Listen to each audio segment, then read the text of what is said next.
Beleza, rapaziada, estamos de volta. Professor Tiago na área. Vamos falar sobre a Revolução Industrial, os novos modos de produzir, né?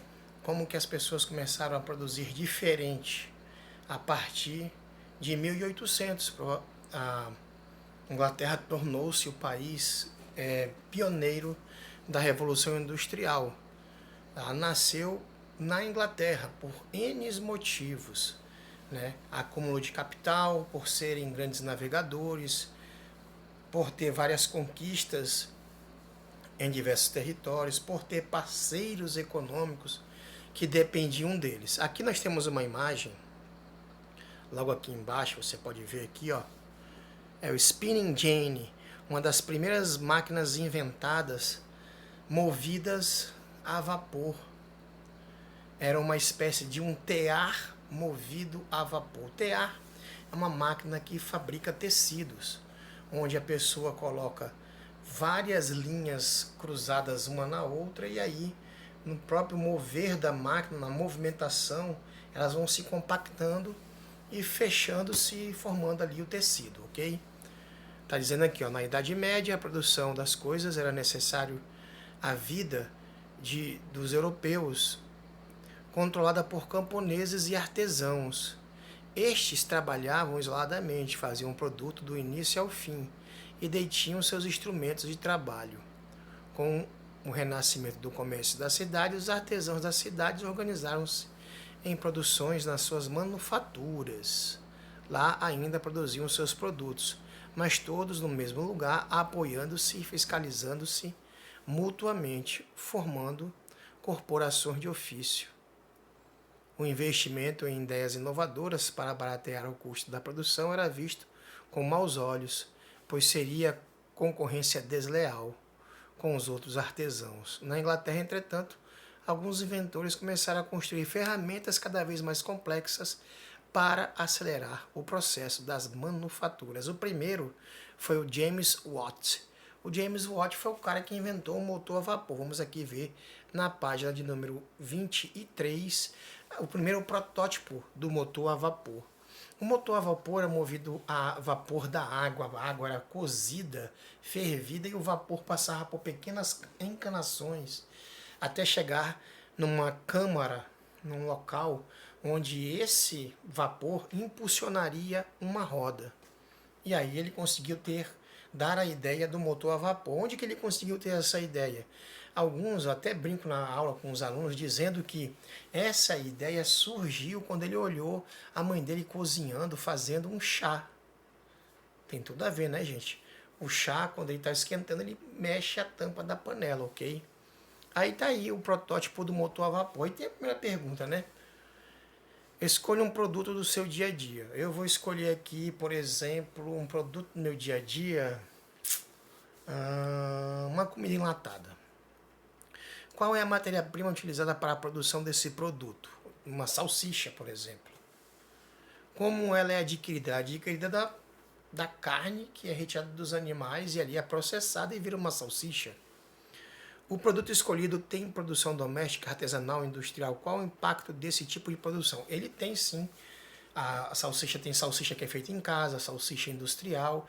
E o impacto é que, com certeza, a salsicha industrial é muito mais consumida e mais vendida do que uma salsicha que é feita na casa das pessoas. Ok? Então, nós já respondemos a 1 e a 2, vamos para a 4 e a 3, né? Quais os trabalhadores que fazem parte da produção? O que você conseguiria descobrir sobre suas condições de vida? Bem, os que produzem salsicha artesanal com certeza não têm aquela riqueza, a prosperidade de um dono de uma empresa que produz salsichas para o mundo inteiro. Com certeza. O cara que produz salsicha em casa, ele ganha muito menos que esse cara, né, que tem uma indústria, que ganha milhões. É isso que eu posso dizer para vocês. Esse produto poderia ser produzido na Idade Média? Com certeza. Mesmo que não pudesse, crie hipóteses sobre quais as diferenças entre a forma de produzi-los e o período atualmente. A diferença é que na Idade Média ele seria feito manualmente, com a tripa dos animais, e o processamento das carnes seria outro, seria na maioria das vezes manual. Hoje não. É todo industrializado, tem produtos químicos que são agregados ao alimento para que ele não estrague, tem corantes e tem várias coisas que são colocadas no alimento para que ele possa durar mais tempo na geladeira ou fora da mesma, né? Nós comemos muito conservante, infelizmente, isso faz parte da nossa indústria alimentícia. Aqui está falando sobre a divisão do trabalho. A história que nós temos aqui nesse quadrinho, ele fala sobre os caras que produziam alfinete em uma indústria. Bem, uma pessoa ficava responsável por cortar o alfinete, a outra por afiar as pontas e uma outra é responsável por colocar a cabeça do alfinete. Antes dessa divisão do trabalho, todos faziam todo o processo, ou seja, o cara fazia um alfinete por completo. E uma pessoa trabalhando diariamente em uma indústria conseguia fazer 48 alfinetes, ou 50 alfinetes por dia, ou por hora. Quando eles dividiram o trabalho e colocaram cada pessoa em um local específico da fábrica, eles perceberam que aumentava a produtividade. Ou seja, se eu fosse o cara responsável por cortar o fio, você fosse o cara responsável por colocar a bolinha da cabecinha do alfinete, e o meu amigo, o outro aluno, seria responsável por afiar as pontas. Então todos fariam trabalhos diferentes e o processo seria bem mais rápido. Eles observaram que desta forma eles conseguiam produzir entre 1.000 a 1.500 alfinetes por dia. Quais foram as mudanças que a industrialização, ou melhor, a utilização das máquinas trouxe para a vida das pessoas? Bem, com a Revolução Industrial, a vida do trabalhador tornou-se muito difícil. Milhões de camponeses foram deslocados do campo para morar em cidades. E o ritmo da vida dessas pessoas mudou literalmente, mudou muito, né? As pessoas que trabalham no campo, elas têm um ritmo mais devagar, mais lento. Elas determinam até mesmo o horário de trabalho pela quantidade de sol que vai ter durante o dia. Ou se vai ter chuvas, não trabalham, ou se está nevando. Tem uma época determinada. Quem trabalha em uma indústria, por exemplo, ela trabalha pelo horário cronológico, o horário do relógio. Lá entra às 7 da manhã, meio-dia ela bate o cartão dela e vai almoçar. Volta a 1 hora da tarde e fica até às 18. Então, o ritmo de vida dela é outro, é o ritmo da indústria e as horas são marcadas. E não cabe o erro. Quem trabalha no campo, ele pode errar, ele pode falhar. Agora, quem trabalha numa indústria, numa máquina pesada, ele não pode falhar, porque ali pode até morrer. Se uma pessoa, por exemplo, ela cansar e cair dentro de um triturador de grãos, ele vai ser triturado, entendeu? Se o cara cair numa fornalha, está derretendo metal, ele vai morrer queimado. Então, as condições de trabalho, o ritmo de vida, eles mudaram literalmente. A vida das pessoas mudou com a transformação das indústrias. Então, os trabalhadores do século XVIII e XIX também não possuíam direitos. Além de ter uma vida muito difícil nas indústrias, que trabalhavam 14, 15, 16 horas por dia, o ambiente era sujo, cheio de poeira, cheio de fumaça. As pessoas passavam mal, ficavam exaustas do trabalho. E quando eram demitidas, não ganhavam nenhum tipo de benefício, até porque eles não tinham direitos nenhum. Então tá aí, a partir do século XVIII e XIX, não tinham direito nenhum. Dessa forma, várias revoltas começaram a surgir. Entre elas, uma chamada ludismo, L-U-D-I-S-M-O, ludismo. Quem liderou essa revolta do ludismo foi um cara chamado Ned Ludd. O que eles faziam? Quebravam as máquinas. Quebravam porque não achavam justo a maneira como eles eram tratados. Então eles mandavam avisos aos donos das fábricas dizendo: olha, desmontem essas tuas máquinas, porque senão eu e os meus homens iremos até a tua fábrica e destruiremos tudo, queimaremos a tua fábrica.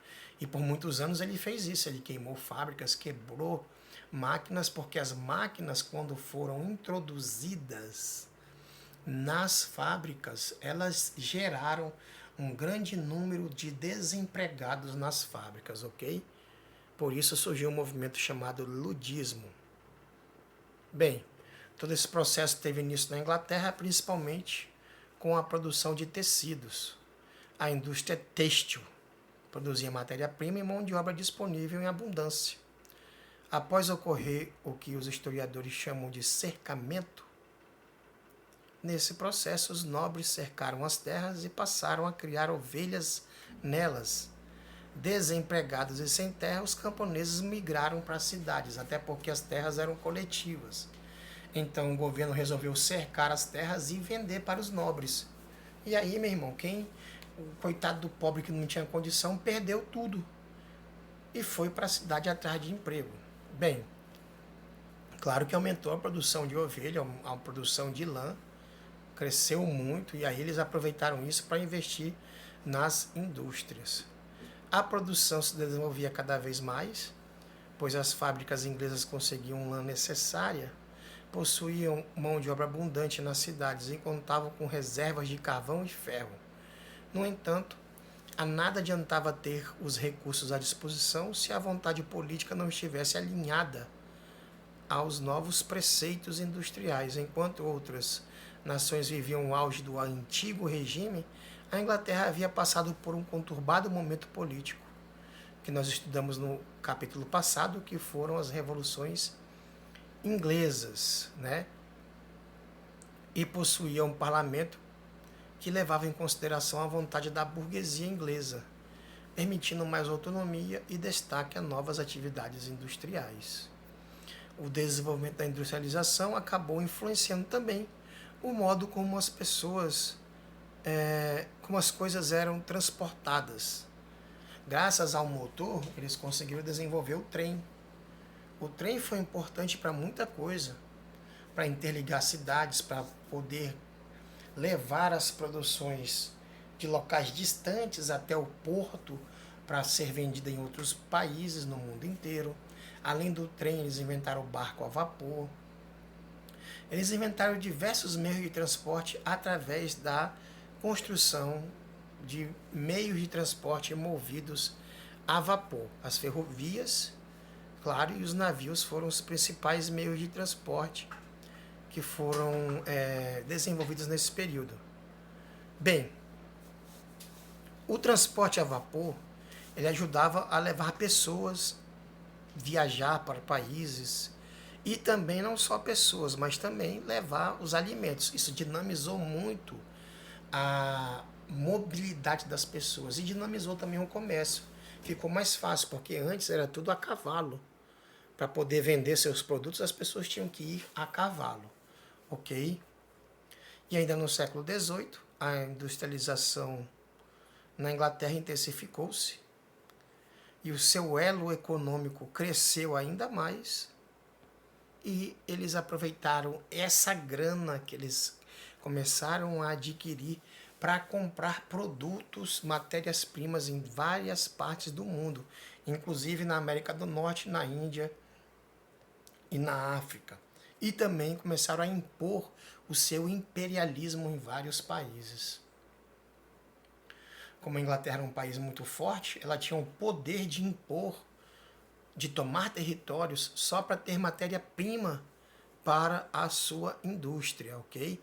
E também, como na Inglaterra surgiram muitas indústrias, ela também precisava de espaço para levar a industrialização para outros lugares do mundo, para poder produzir nestes locais também, para poder levar os produtos ao mundo inteiro. As pessoas precisavam comprar produtos, mas não tinha.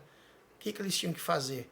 Abrir empresas na África, na Índia, em alguns países da América Latina, para poder conter, ou melhor dizendo, para poder dar uma resposta ao mercado internacional que precisava cada vez mais das suas indústrias. Bem, o problema é, as pessoas que trabalhavam na indústria viviam bem? Não. Quem vivia bem era o dono da indústria e sua família, e uma pequena classe política chamada burguesia. Então, esse paradigma entre burguesia e trabalhadores, essa ideia entre burguesia e trabalhadores acabou levando a conflitos entre eles. Conflitos, lutas entre burgueses e trabalhadores. Tanto é que é durante o processo de revolução industrial que nós vamos ter o surgimento de ideias socialistas, do comunismo em si. A crítica à industrialização, porque foi bom, a industrialização foi bom, mas as pessoas trabalhavam muito e ganhavam muito pouco. E os que eram dono de indústrias viviam muito bem no luxo. As pessoas moravam à beira de rios, em favelas, em calçadas, morriam doentes. Então, estes problemas sociais, sem contar a poluição dos rios, poluição do ar, poluição mesmo do oceano, destruição de florestas inteiras para retirada de madeira, de minas de carvão, pessoas morriam soterradas, gerou muitos impactos negativos para a Inglaterra. Mas esse é assunto